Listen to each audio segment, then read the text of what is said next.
Hey, FlimsyLunchTray here, and welcome to World of Warships for this Friday edition video, where I'm very much looking towards recording this video as we get started off here, and featuring the Tier 10 Japanese battleship, battle cruiser, the Bungo.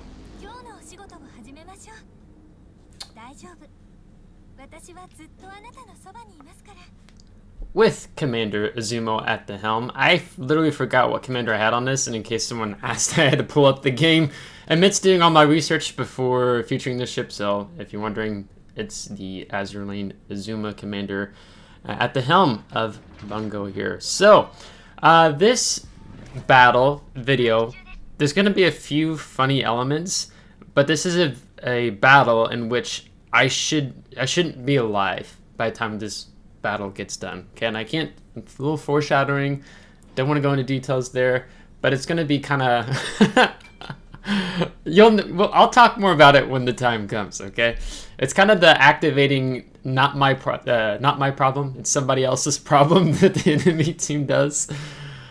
It's fun. Yes, so we are here on hotspot, and we are moving up to the C flank here, where we want to be able to support our gearing, and I think it's a Yugamo if I saw that correctly. And we also have a Yu Yang, our clan commander, Doom Beagle, with us, who's going to have an interesting encounter later on, which maybe we end up talking about here in this battle. But let's talk a little bit about the Bungo. I'm going to kind of do a little bit of a slight comparison with the Yamato as well, but let me just first talk about some of the pros and cons that the WoW's wiki lists on the ship to give you a bit of an idea, maybe a grinding line, or you have the ship and you're still figuring it out. Pros: good accuracy, good AP shell velocity, and 38mm overmatch. These are 10 457mm guns here on the Bungo. High HE alpha damage, has a high flak count, but I don't know why they list that as a pro, because when you compare the AA, like, Bungo ties with like 10 other ships for flak count for the third spot. It's consistently, I guess, good, is what you would say, as I realize I have an HE salvo there, I think. Great concealment, access to the high precision spotter, which we'll talk about. Her cons: she's weak, easily overmatched bow and stern plating because she's got 25mm plating with her bow and stern, so not so great there. You have 32mm plating everywhere. Low hit point pool, poor AA damage per second with lower flak damage. So on one hand, you have a high flak count, but it actually does low damage. And then poor turning circle radius and rudder shift time, which honestly the turning radius is pretty consistent in the mids range with other tier 10 battleships, so it's not like there's a huge drastic difference there when it comes to that. So letting my teammates know that I did chip off 4K on that Harugamo. So let's just talk about the Yamato Bungo comparison real quick. Okay, so at first glance, when you do the normal upgrades on Yamato and Bungo, Bungo takes the lead in terms of accuracy. So Bungo has a 2.2 sigma, Yamato has a 2.1 sigma. The horizontal vertical dispersion, now this is if you're taking aiming systems mod 1 in the third slot on both battleships. On Bungo, your horizontal is 245, on Yamato it's 256. And vertical on Bungo is 196 meters, where on the Yamato it is 205. So then you're like, oh, first glance, Bungo is more accurate. Well, if you're taking the legendary mod, the main battery director system is going to take -7% maximum main battery shell dispersion in improving accuracy of Yamato. So then now it becomes where Yamato has 238 meters horizontal dispersion, Bungo again at 245, vertical on Yamato 190, Bungo 196. But then if we begin talking about the high precision spotter that Bungo gets, your maximum main battery shell dispersion for an action time of 65 seconds is reduced by -20%. So then Bungo takes the lead there again. But that is only a temporary effect, as we get a nice little salvo there on the enemy Alsace. So it kind of goes back and forth. Like, technically, Yamato with the unique module, unique upgrade, is more accurate than the Bungo, except when you're activating that high precision spotter. So that's kind of one of the gimmicks that Wargaming kind of threw on this, as we have pretty strongly moving in on the C cap here, as the team's doing a bit of a strong push down at A cap. We go ahead and activate that high precision spotter, and I was aiming just to try to get a little bit lower there. Maybe I could get into the Citadel of the Alsace, but regardless we don't. But we do get a nice chunked damage salvo, as we're going to apply some pressure here. Now, since enemy team is applying pressure at A, our Preußen is a little bit late to the party. I think he spawned in late, so you're seeing him now on the CD line at 4-5 line. So we'll talk more about him when the time comes, because he's going to show up pretty clutch later on in this battle. So now we're focusing in on the Alsace, so we're going to want to be able to keep focusing him down. We don't really want him to get away, but at the same time, you know, I have a Shimakaze in front of me, who our gearing is engaging, and just as we go to get our guns on, he goes dark with smoke, but the gearing is going to get some torpedoes off, because he's broadside to 15 Shimakaze torpedoes. If you see a Shimakaze, you're going to want to angle a bow in or away as soon as possible. So, because of his pushing in there, he does help us out at least in spotting these Shimakaze torpedoes. And in the meantime, Kleber picks off the U-2501 on our team. And then, Senior Gearing torpedoes the Shimakaze. So they just basically traded there. Alright, so let's talk about that high precision spotter that we use. So we get 5 charges, cooldown time of 120 seconds, which is better than just the normal spotter playing. Action time 65 seconds, your maximum main battery shell dispersion, negative 20%, and you did get a plus 10% on your main battery firing range, where the spotting aircraft is a plus 20%. So that's kind of how they're adjusting, that you're getting more of a better reduced dispersion, improved dispersion with your main battery. Kind of the trade-off there. So Wargaming has basically that's how they tried to make Bungo unique in one sense compared to the Yamato. And I really like playing Bungo between the random battles I've played in, and I also took it out in Airship Escort when we had that last update. What's that, 13.1? Just because she's a consistently accurate battleship that's pretty straightforward to play. She's a medium range to long range battleship. You know, here we're chilling. We don't want to push in unnecessarily, right? There's a good presence of some enemy battleships out here. And we're going to call it to Alsace. And with these 457s, what we're looking to do is get shots right into the upper superstructure and dropping down in. And we do finish them off and getting our first kill. And trying to keep up with the enemy team, which is having a bit of a heyday on our team here. Now we have a Conqueror to deal with, so we're actually going to go ahead and step out. You see the rouging there. I'm playing off what our team's doing. Preußen's still taking a really long time in getting this direction. You know, brawling battleship. And we just lose Doom to the King of Submarine Destroyer Killers, the Gato. You know, that's... So we'll see. I just did a video, is Wargaming fixing shotgunning with the newest submarine update, which was a mix of nerfs and buffs, where now something like the Gato can do 15% more damage across all alternative torpedoes, and then throw in another upgrade on the slot and make it an additional plus 7% damage to all torpedoes. Yeah, I don't really know about this one. Regardless, we'll see how that goes.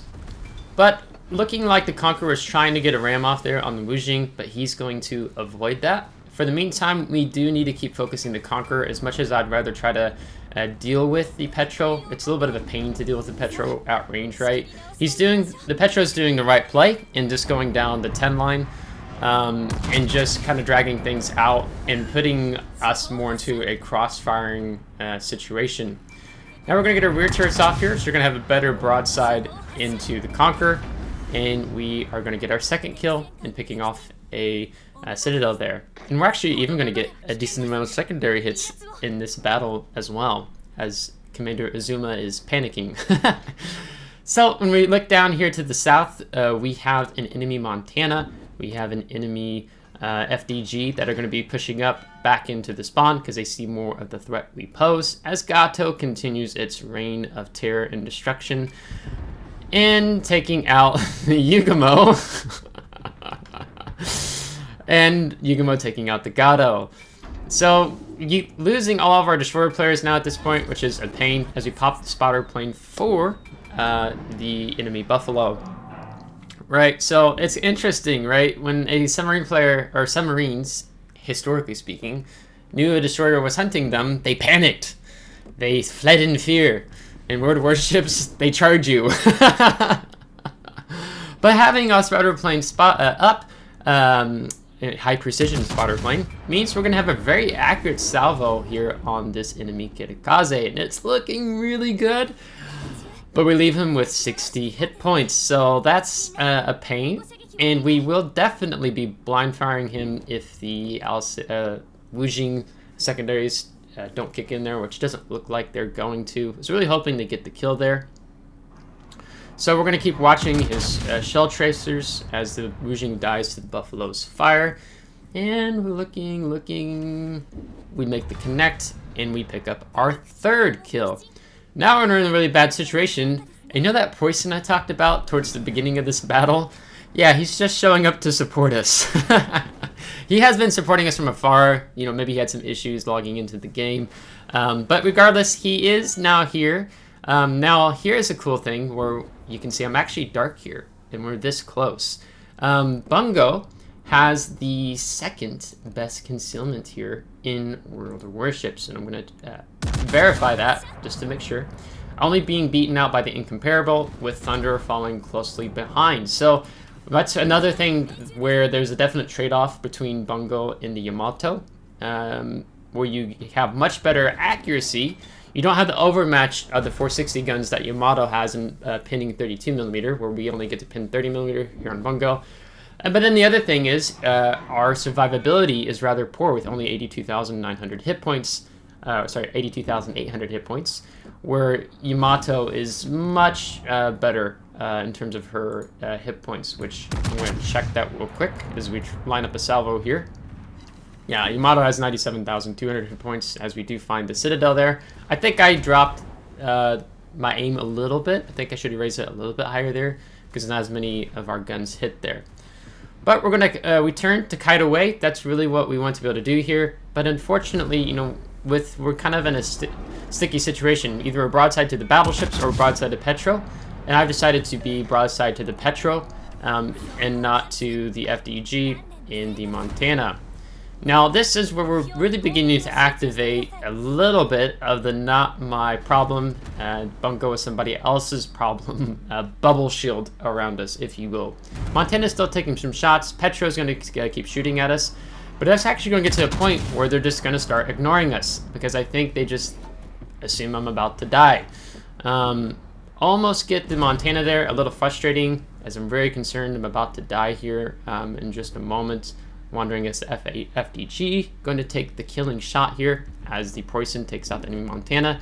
And I see FDG isn't even aiming at us, nor is his secondaries even firing at us. Is he even a secondary build German battleship? I don't know, but we're going to chunk him for 27,000 for ignoring us, as we're more bow in angled to the Petro. And I'm really being cheeky here because the FDG is just simply ignoring me. So then I'm like, well, I'm going to angle to the Petropavlovsk. My gameplay here is I'm going to ram Petro, and I'm going to keep shooting the FDG as much as possible. Have a little bit of an even exchange here. As we get another nice little salvo there, as you're going to notice our secondaries. I'll try to point out our secondary damage, but we're going to get a lot more action going in on here. So I'm trying to keep my guns more towards FDG, but I'm also trying to see what in the heck is this Petropavlovsk doing and wanting to get the ram. Now the Petro is going to be really cheeky here, so I'm like, oh, Petro's going more to his left. And then he utilizes his rudder shift, and he pitches it back the other direction. So my ram attempt has failed here. Get a little bit outplayed as we pick up the strike team, and also high caliber recently. And now our secondary hits are going to go up. So we have 100mm secondaries that actually do the pin 30mm. The 140 secondaries here only pin 23. So our 100mm secondaries get that improved as we pick up the Confederate with only 5,000 hit points. Imagine if the FDG would have already killed me, but he has not. So Petro is now focused in on the poison. As we had to come down here for this whole exchange and fighting here. I mean, am I in the middle of the map? No, I'm certainly not, but didn't really have a choice here in how things were going. So we're going to do what we can to get our 457s up into the upper part of the Petropavlovsk here. We have no heals left whatsoever. And so I'm going to try to be as cheeky as possible in trying to entice the Petropavlovsk to shoot more towards our belt if possible, but he's got to rotate his guns after engaging with the poison, and I mean, we're completely behind him here, right? So what we're going to do here is we're going to actually utilize our high precision spotter plane, because I'm probably going to die here. Let's make this as an accurate as possible salvo. And oh, we incapacitate one of his guns, but we still don't get the kill. Let's get the rear turrets off. Can we trade here? Maybe at least is what I'm going for at this point. And we pick up the Kraken Unleashed, the general offensive. So what was supposed to be time for lunch is not time for lunch. But alas, now we have no other enemy ships to shoot at. And we're sitting on 270,000 damage. And again, I shouldn't be alive. So, honestly, was very surprised at this result. We just really got lucky. I guess that's the best way to phrase it there at the end. The fact that, you know, FDG should have killed us and taken us out much sooner. But now we're just left with 1,000 hit points.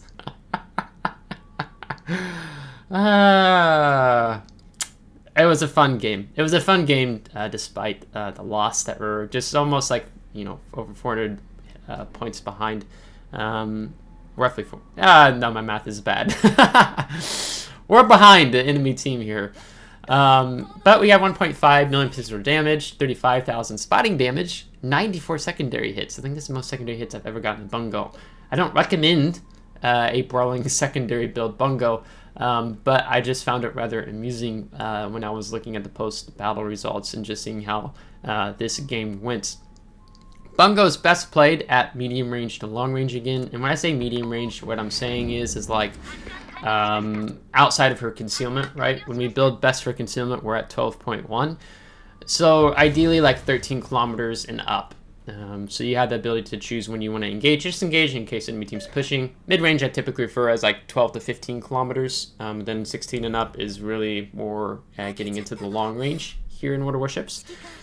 But we're going to pick up the General Offensive Strike Team, Confederate, High Caliber, Kraken Unleashed, Dreadnought. Did I say High Caliber instead of Dreadnought? So a pretty nice collection of achievements there. I'm ending the game with 139 main battery hits, the 5 kills. We only set 1 fire.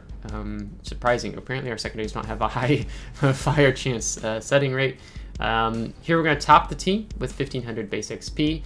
And then look at our little Annapolis friend. With 212 base XP, he died super early. Maybe turned into super ship card.